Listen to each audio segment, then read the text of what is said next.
morning.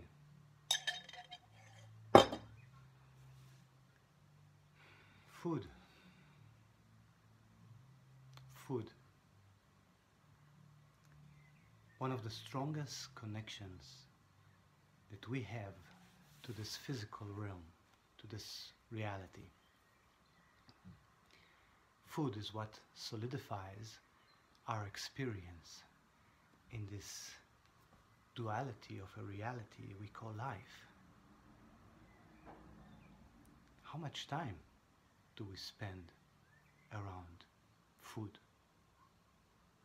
From buying groceries to preparing and to sitting and eating, digestion, sitting on the toilets.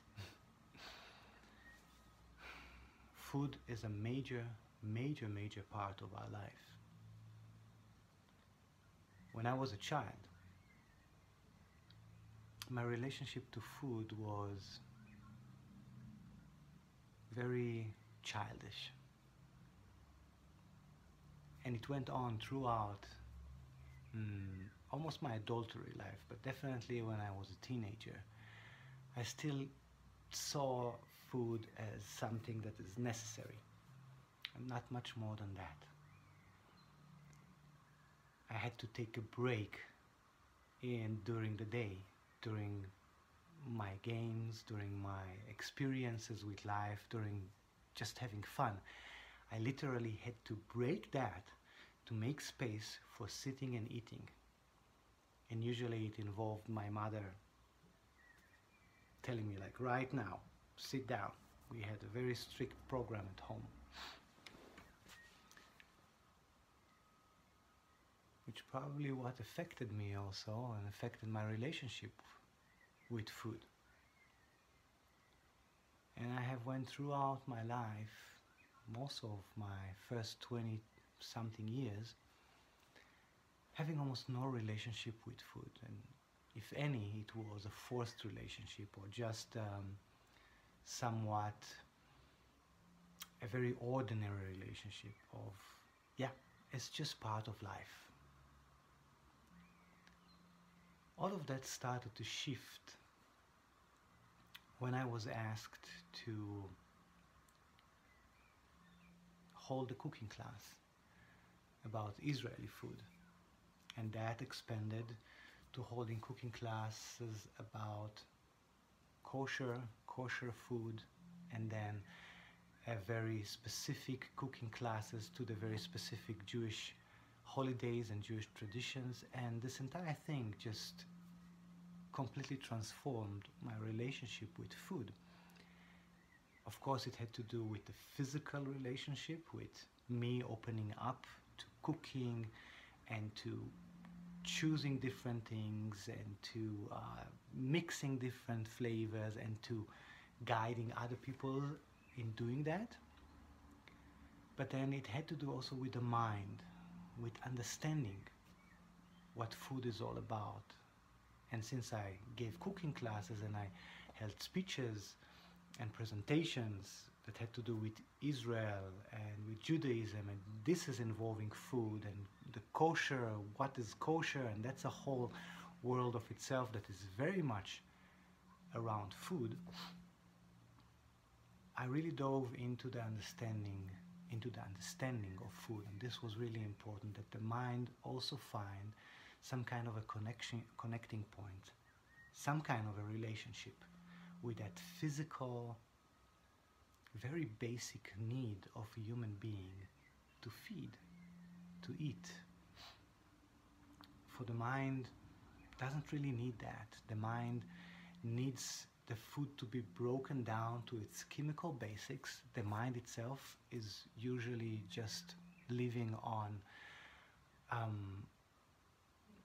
water and a lot of sugars.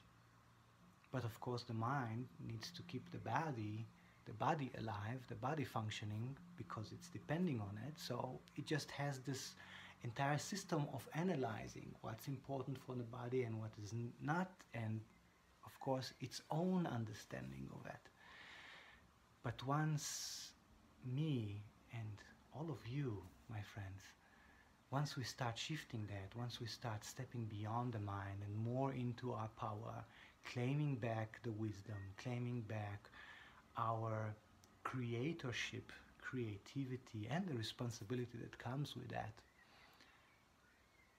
everything is changing, and the understanding that the mind had so far of food needs to be transformed.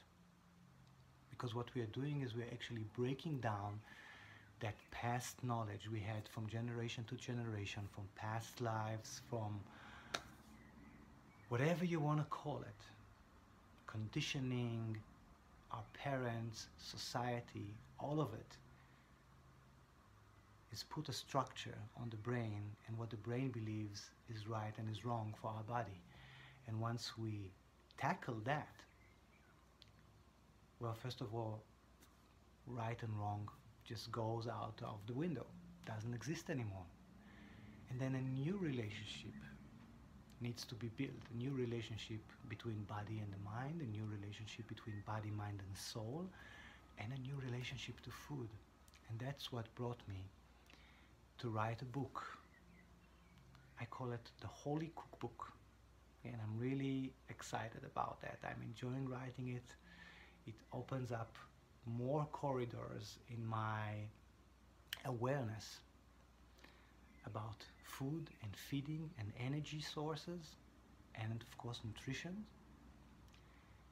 and it's connecting me back to this reality, to this physical body that is the temple of my soul.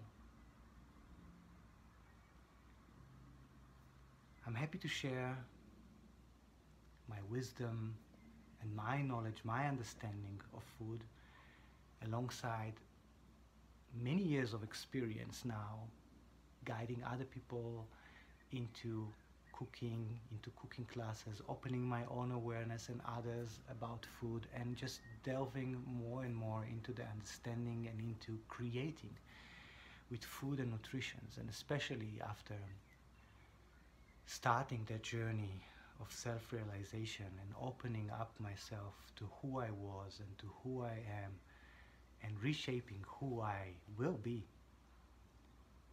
This entire journey has brought me a lot of clarity around food and nutrition that are necessary in times of transition, in times when we go beyond the mind, in times where we start reclaiming that kingdom of our own body, where we start questioning every single mind programming that we had so far and saying, wait a second, I want to double check that, and I want to be the one deciding what is good for me and what is not, what is pleasurable and what is not.